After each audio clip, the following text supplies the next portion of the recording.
नमस्कार दोस्तों। आज मैं आपको एक बचपन की कहानी सुनाता हूँ। जब हम छोटे-छोटे थे, 4th-5वीं क्लास में पढ़ते थे, तो होता क्या था कि जब भी कोई त्योहार आता था, तो मास्टर जी हमसे कहा करते थे कि उसके ऊपर प्रस्ताव लिख के लाओ। जब दशहरा आता था, तो दशहरे के ऊपर प्रस्ताव के लिए बोल देते थे। जब दिवाली आती थी, तो दिवाली के ऊपर प्रस्ताव लिखना पड़ता था। जब रक्षाबंधन आती थी, तो रक्षाबंधन के ऊपर, जब ईद आती थी, तब ईद के ऊपर। ऐसा ही सिलसिला चलता था।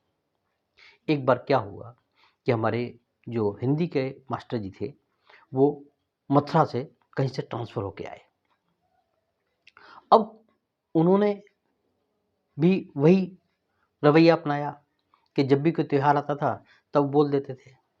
तो एक बार उसी दौरान होली का पर्व आया, तो हमारे मास्टर जी ने कहा कि सभी विद्यार्थी होली के ऊपर प्रस्ताव लिख के लाएँगे।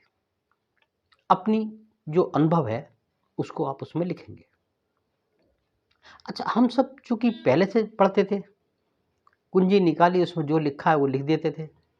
कुछ विद्यार्थी थे जो अपने बड़े भाइयों से, बड़ी बहनों से मालूम करके लिख देते थे। ऐसा ही हुआ, हमने भी कुंजी निकाली और उसमें जो लिखा था कि होली एक हिंदू का त्योहार है, यह बड़े हर्ष-उल्लास से मनाया जाता है। फाल्गुन मास की पूर्णिमा को मनाया जाता है। रंग, गुब्बारे और पिचकारी से इस त्योहार को संपन्न किया जाता है, खेला जाता है। अब सभी लड़कों ने अब एक ही कुंजी से टीपा हुआ था, और जब वो अगले दिन जब मास्टर जी के पास वो कॉपी दिखाई गई, तो सबकी कॉपी में एक ही भाषा, बिल्कुल अलग, लाइन टू लाइन मिल रही। गुरुजी को गुस्सा आया। उन्होंने कहा, कौन-कौन बच्चा होली खेलता है? हाथ उठाओ। सभी बच्चों ने हाथ उठा दिए। हमारी क्लास में एक लड़का था अय्यूब, उसने हाथ नहीं उठाया। तो मास्टर जी ने पूछा, अय्यूब, क्या तुम होली नहीं खेलते? अय्यूब कुछ बोलता, इससे पहले ही मैं बोल पड़ा, मास्टर जी ये तो सबसे ज़्यादा होली खेलता है। इसके बैग में तो आज भी रंग, गुलाल, गुब्बारे मिलेंगे, और ये तो गुलाल गुब्बारे भर भर के बहुत मारता है। गली में आने जाने वालों को किसी को छोड़ता नहीं है। मास्टर जी ने कहा, अय्यूब, क्या ऐसा है? सतीश जो कह रहा है वो सही कह रहा है? मास्टर जी ने उसका बैग चेक किया, तो उसमें गुलाल भी मिला, रंग भी मिला और गुब्बारों का पैकेट भी मिला। मास्टर जी ने कहा, अच्छा अय्यूब, अपनी जो तुमने कॉपी दी है, इस ढेर में से छाँटना। अय्यूब ने अपनी कॉपी निकाली और उसमें से छाँट करके गुरुजी को दी।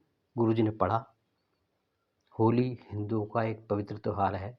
यह फाल्गुन मास की पूर्णिमा को मनाया जाता है।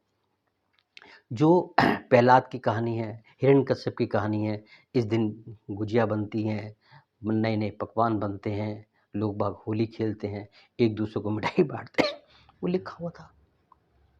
फिर उसने एक दूसरे बच्चे की कॉपी बुलाई, उसको पढ़ना, वो भी वैसी थी, लाइन टू लाइन मिली हुई थी, क्योंकि सबने कुंजी से नकल करी थी।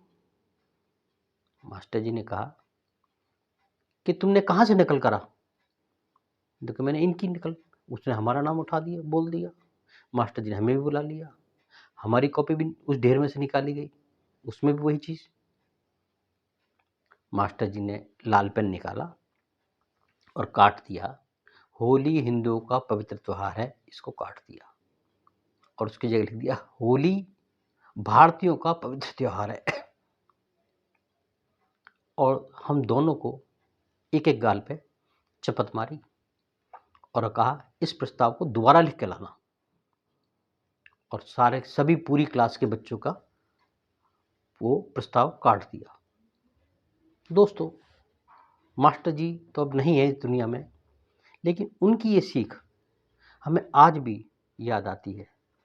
आज भी जब कभी होली आती है, तो मैं अपने मित्र अय्यूब को ज़रूर याद करता हूँ, और अय्यूब भी याद करता है। दोस्तों, कई बार ऐसा होता है, कोई घटना घटती है, वो घटना थोड़ी देर के लिए नहीं होती, गुरुजी ने हमारा प्रस्ताव तो ठीक किया ही किया, हमारे दिमाग के अंदर जो गोबर भरा हुआ था कि होली हिंदुओं का त्योहार है, ऐसा नहीं है। रमज़ान के बाद होली आती है और हर बार आती है, इसमें कोई एक दो राय नहीं है। और रमज़ान का त्योहार भी नया साल शुरू होने के लिए आता है और होली का त्योहार ख़त्म होने के बाद आता है साल के। और होली में भी वही किया जाता है कि गिले-शिकवे ख़त्म करके नया साल प्रारंभ किया जाए। और रमज़ान में भी ऐसे ही होता है, गिले-शिकवे जो हमारे आपसी मतभेद होते हैं, मनमुटाव होते हैं, उनको नज़रअंदाज करके नई तरह से जीवन शुरू करना है। दोस्तों, आज मैं अपने गुरुजी को भी नमन करता हूँ और अपने मित्र अय्यूब को भी धन्यवाद देता हूँ कि वो आजकल हमारे जो होली का जो पर्व है, उस पर हमें धन्यवाद करता है और हमें बधाई देता है। दोस्तों, आज के किस्से के लिए इतना ही। अगले दिन किसी नए किस्से के लिए धन्यवाद।